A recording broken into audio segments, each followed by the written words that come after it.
You know, this was one of the most amazing conventions that I've been to because this was very different.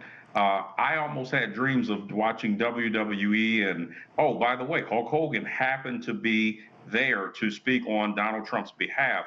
You know, what it did is coming off of the assassination attempt, and let's be clear, no president should ever have to experience that.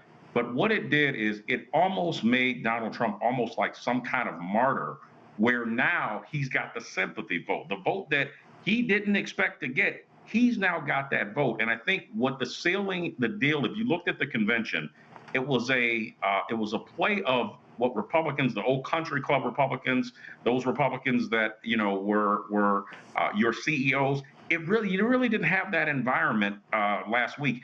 This week it was really down home voters. It was they, especially when you look at J.D. Vance's mother, the Appalachian focus. This convention was about low-income white male voters. That's who they targeted.